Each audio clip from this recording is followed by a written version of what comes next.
Hey everybody, thank you guys for joining. I am Noah Rosenblatt with UrbanDigs, and today we are talking legal. We got Neil Garfinkel with us. Neil is the managing partner of Abrams, Garfinkel, Margolis, and Bergson, and he is the partner in charge of their real estate and banking practices. His legal experience is diverse, and his practice focuses on all aspects of the commercial and residential real estate and banking law. You know about Neil, you hear about his Rebney legal line. He does everything that we could possibly ask him for our industry and for Rebney. So thank you, Neil. I just want to start out by saying that.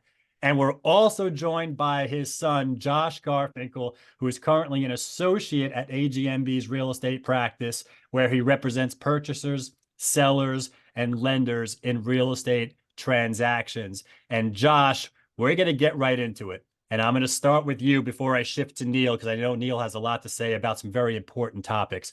So, Josh, let's just get this out of the way. State of the market. I got a lot of real estate agents that listen to you. You're at an interesting juncture. You're at that point where you see all the deal activity and the prices and everything. So, from your point of view, how would you describe the current state of the New York City residential market? Sure. So first, I'd like to thanks for having us. So over the last few months, so I work in our residential real estate department. We have definitely seen an uptick in deal flow by a large margin. At the beginning of the year, it was a little bit slow, but then really the last month and a half, we have been pretty overwhelmed. So what we've been seeing is we've definitely been seeing a lot of deals that are contingent on financing, which is a bit surprising. You would think that because of the rates, but what I'm really starting to see is that I think this is becoming a new normal. I think people are getting used to the rates. And I also believe that New York real estate compared to the rest of the country is a completely different animal. I still think people want to be in New York. It's the greatest city on earth. So they're willing to spend and have a place in New York. So when it comes to the rates, though, we are seeing people do non-contingent. We are seeing all cash deals as well.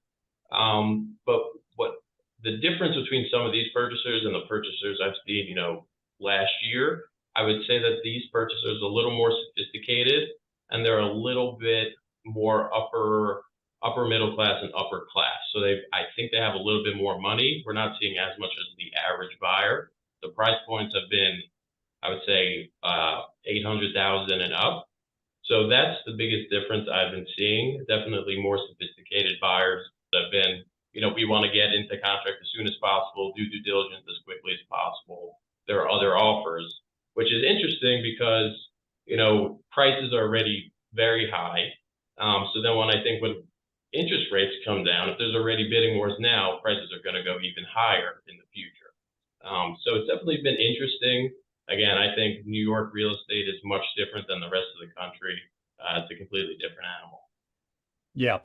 Josh, let me ask you a couple of questions on that. In terms of cash deals, any relational observations you can give me? Like, for example, do you see more cash deals happening now than last year, or is it just kind of something that always happens around the same rate? Yeah, I would say that there's probably been a little bit more that I've seen. What we were actually seeing, we were seeing a lot of non-contingent deals, which I thought was interesting. But yeah, we definitely have seen a little bit more all cash, but there's still people who are, they want financing and they're making their offers contingent on financing. Right. And you mentioned pressures. I'm just curious, have you noticed any difference in pressures? Do you see pressure from the sell side more than the buy side? Do you see pressure from the buy side more than the sell side? I'm just trying to get a sense of market tone, if I can. Sure. Yeah, so I've definitely been seeing more pressure from the buy side, actually, which I'm a little bit surprised about. But yeah, like I said, we've had people saying, we want to get into contract as soon as possible. There are other offers. And then when we're representing the seller, we've had a few sellers say, we want you to get out two contracts. But I'm really seeing more pressure on the buy side that we want to get this into contract as soon as possible. There's other offers on the table. Right. Interesting. And I know that we didn't put this on the list, but I'm just curious, are there any challenges that you're seeing with putting deals together right now? in today's market environment that might be worth pointing out or saying, keep an eye on this or look out for this or make sure this is in agreement before you give it to me at my desk? Sure. So we actually had a weird situation come up a few weeks ago. We were about to get into contract, and the seller said, "I'm not signing this contract. I don't want to pay this broker's commission." And so we kind of had an interesting situation. We were representing the buyer, and we had the buyer's agent, and she was like, "Well, what do we do? Obviously, I want to get that. I think it's 3% commission, or the 6% altogether is going to be split 3% each." And the seller, it was right after the NAR settlement, said, "I don't want to pay that commission." So that put us in an interesting situation, because then as the broker, you obviously want the deal to go through, but you also want to get paid the amount that you thought you agreed to. But we also had to explain that there's nothing really in writing saying that she was going to get that commission. All there was a deal sheet, which is not a legally binding document. And so it was interesting, because then we had our client saying, what do we do here? And for us, we represent our client. We said, at this point, of course, we want your broker to get paid, but we would love to get you into contract. So the broker kind of had to decide, do I get this person into contract, or do I risk not getting this person into contract because I wanted that commission and they're not agreeing to pay that commission? Right. I think this is a good time to pivot towards Neil, because this is going back to the NAR settlement, I believe. And Neil, you with us? Yep. Okay. I'm here. Thank you, Josh. I'm gonna shift to your father for a little bit here. Neil, we got this NAR settlement. I know that we've been talking ad nauseum about it, but could you give us, I guess, the high level? You're in a unique position. Could you give our agents that are listening and the agents that will listen to this a high level overview of the industry reaction to that?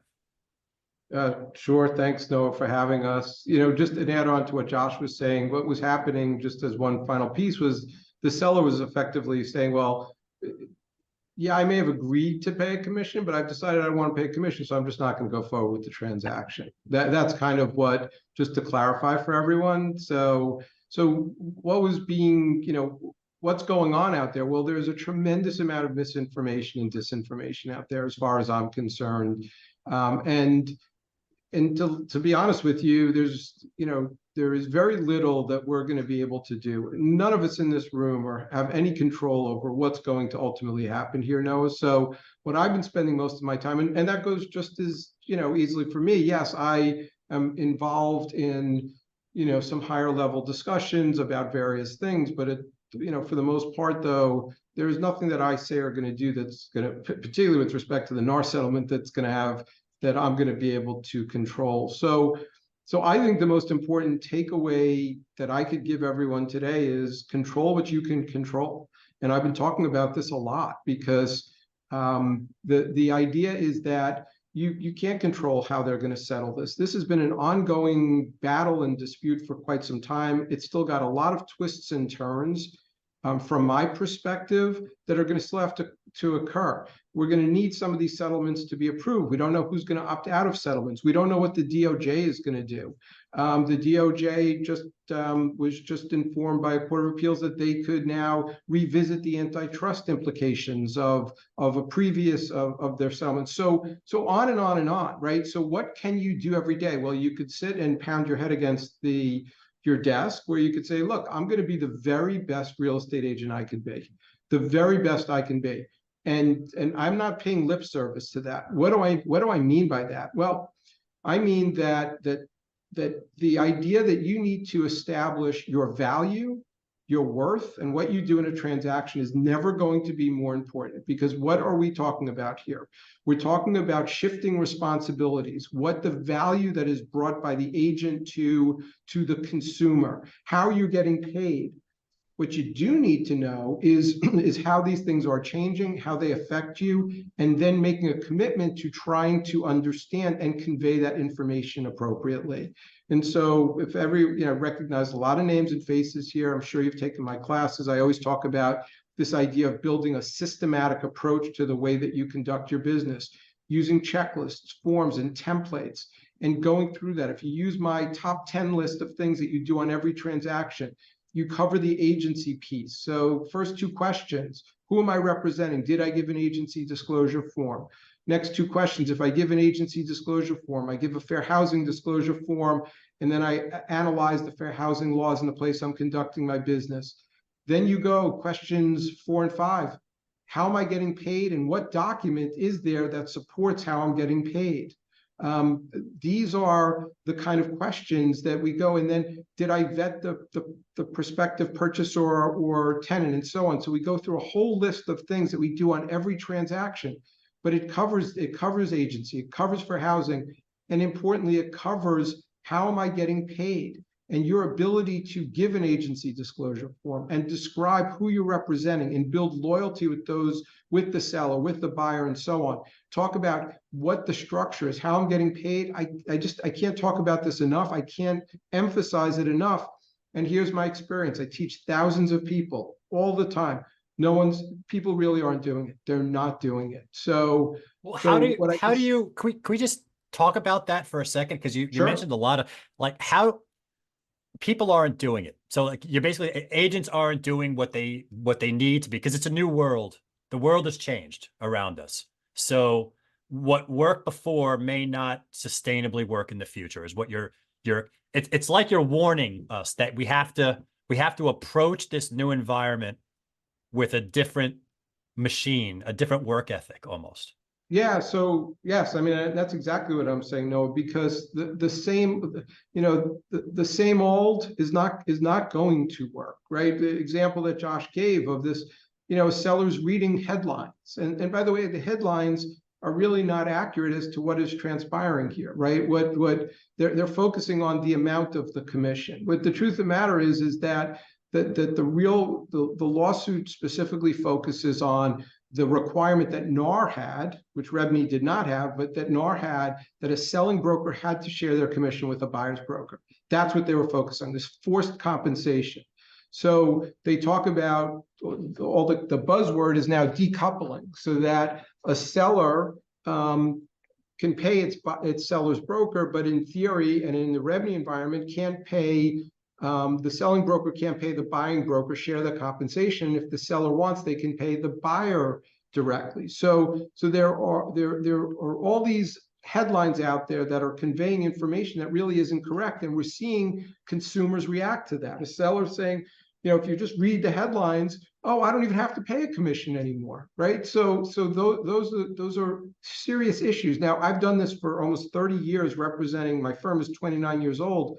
I've seen every commission structure come and go. I've seen all kinds of different models, big firms, small firms, different things, right? And we're still here. We still provide significant value as a real estate agent community, significant. We do an amazing thing every day. Buying and selling is tactile. People need to touch and feel, right? So that's an important thing. It's emotional. It's emotional on a very cerebral level, and it's also emotional on a financial level. And so we bring this great value to the table. The biggest difference that I'm finding is now that the press is reporting this in a way that's never been reported before. So the importance of understanding the value we provide and conveying that to the consumer, and being able to talk to a consumer about the idea that the press is making you think something that is not really happening, because that's what sells time and media.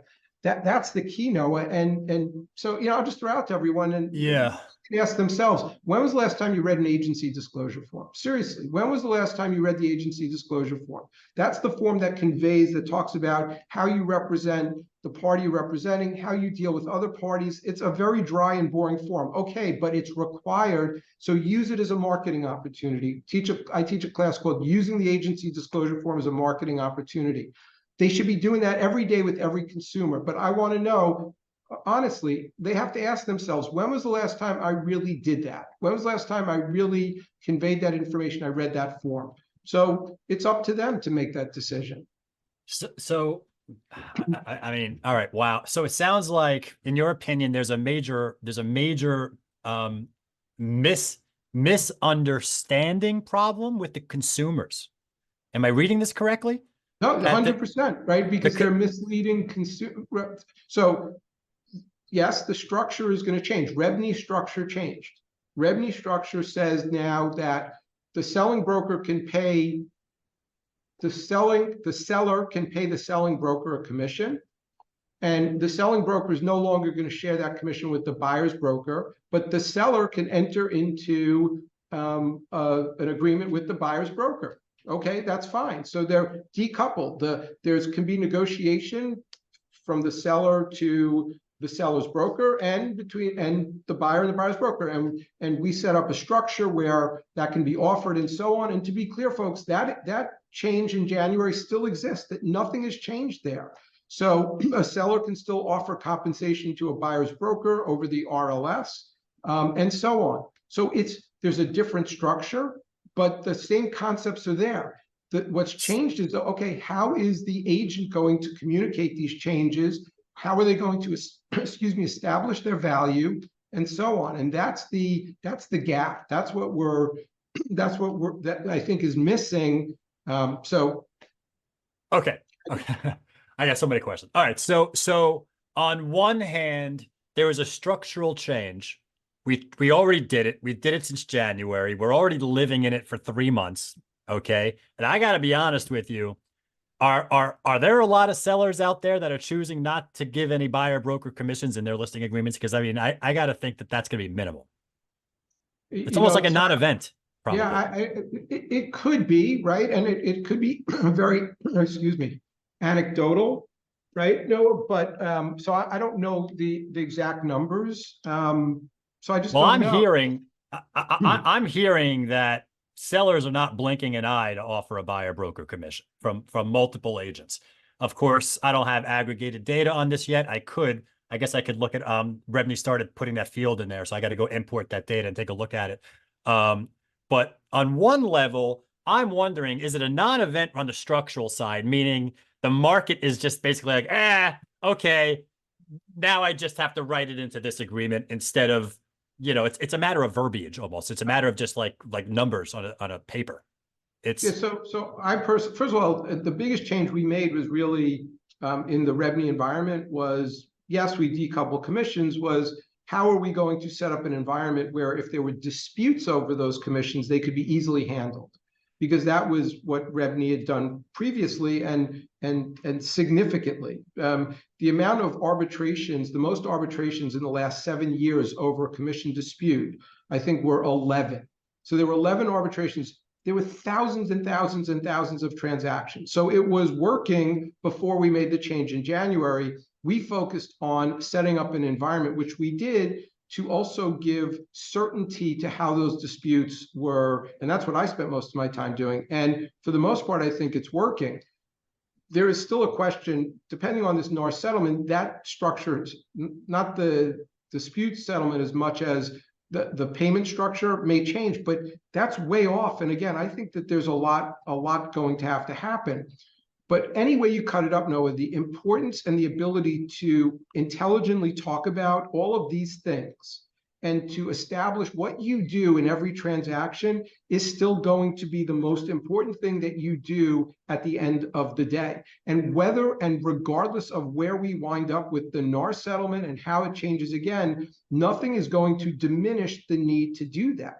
So that's what I spend most of my time training and talking about these things, and really having agents focus on this and focusing on what they can do. They can do this, but they have to make that affirmative decision. And know that you're dealing with this consumer misunderstanding / misinformation situation. Like, you have to break that. You guys have to come up with some type of spiel and value proposition to your customers to break that misunderstanding. That's what Neil's explaining over here. And from a structural side, again, I got to tell you, I question how many sellers are really putting 0%.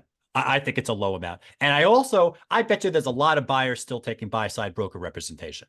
So from a structural, from a structural perspective, it's like, I don't think not much has changed. It's almost like business as usual.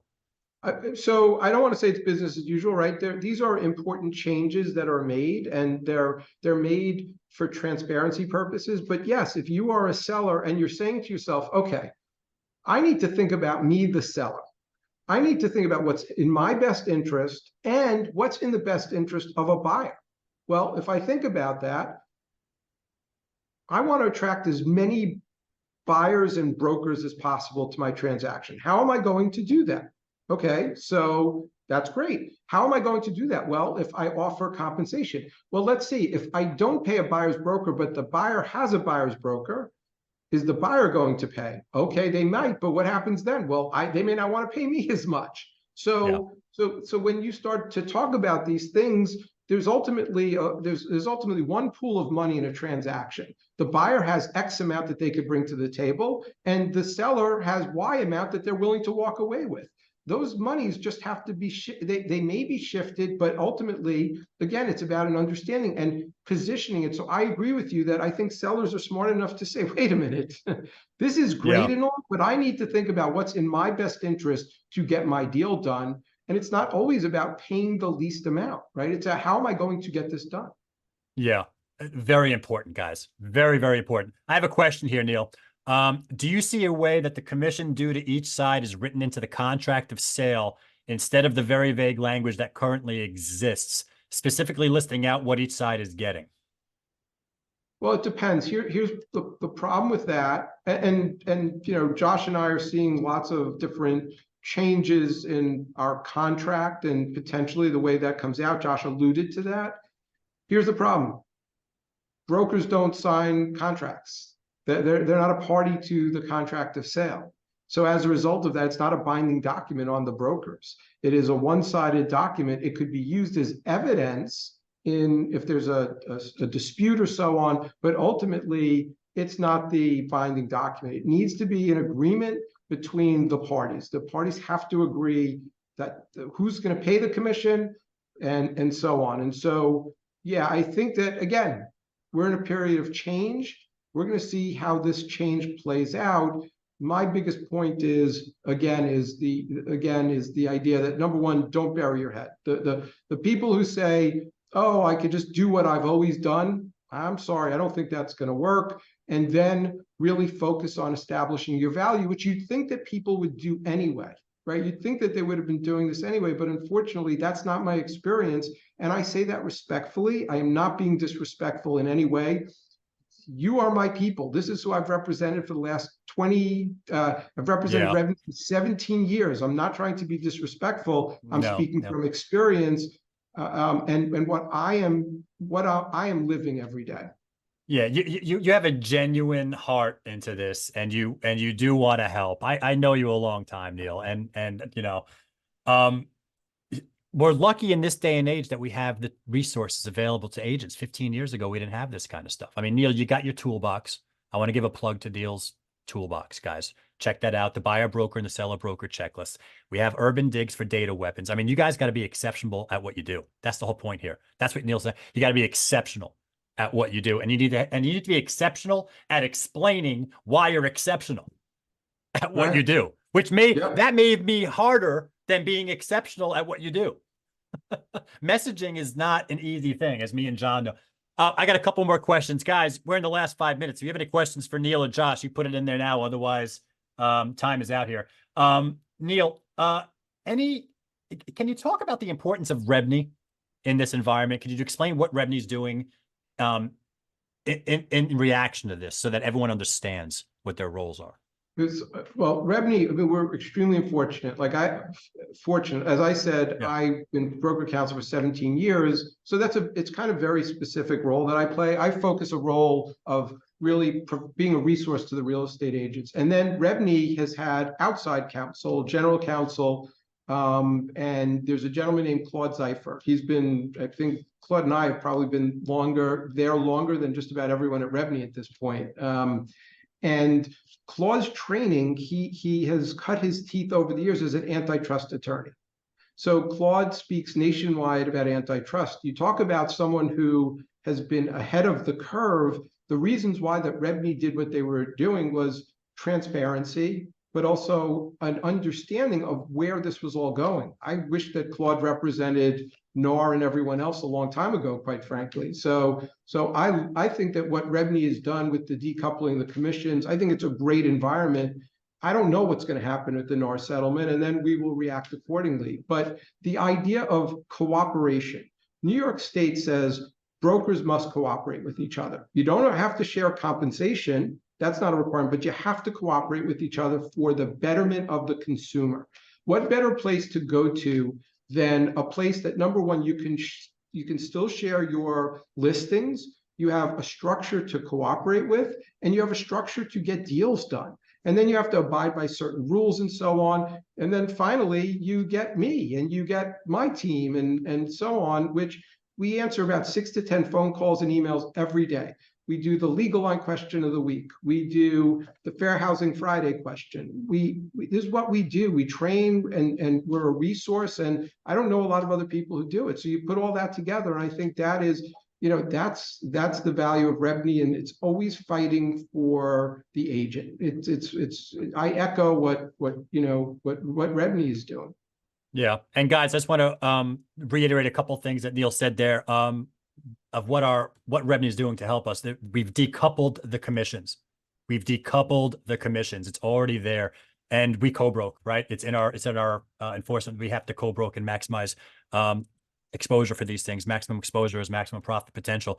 And Neil, really quick before we go here, NAR and REBNY, what was the difference that you said that REBNY did that NAR didn't in this thing? I think you mentioned there was a difference there. So NAR required compensation between the selling broker and the buyer's broker. They required it. REBNY never required that a seller's broker share compensation with a buyer's broker. And that was the key point, right? That's the lawsuit is about. That was the requirement that they share compensation. And that's a big difference. And REBNY is not a NAR affiliate. REBNY had broken away from NAR well before I was broker counsel. So yeah, so we're not party to that. Okay, so REBNY was always negotiable, never required. Always negotiable, never required. Correct. Decoupling, it's all decoupled in the agreement, which is a consumer friendly thing, and the co-broke. I mean, you guys got to have this down. It's important. It's important. I'm done with my questions, guys, and we're out of time. So unless you guys have any final questions, last call. I'm going to just go ahead and thank Neil and Josh and let them go and save the industry. No? Last questions? All right. That's well, listen, thank you guys so much. I really appreciate that. This has been very, very helpful. I hope you guys got some nuggets of wisdom from these guys. Neil Garfinkel, Josh Garfinkel. Neil's a managing partner over at Abrams, Garfinkel, Margolis, and Bergson. And again, he has his legal line. He has his toolbox. These are there to help you. Please check it out, or just reach out to Neil and say thank you for his time. I guarantee you that at some point during your career, you might need to ask him some help. And one final plug, and we have our real estate, we have REBNY for Success, which is a partnership with REC for Success and REBNY. If you need 22 and a half hours of continuing education, you want to do it on demand, best CE out there. And you can do it on your phone and so on. So REBNY for Success, definitely look us up. If you have your license coming due, you should be taking these classes. Perfect. I love it. Thank you, guys. Thank you guys for joining. Thanks, Thank you, everyone. Neil. Thank you, Josh. Thank you. Have a great day, guys. See you Take care. soon. Bye.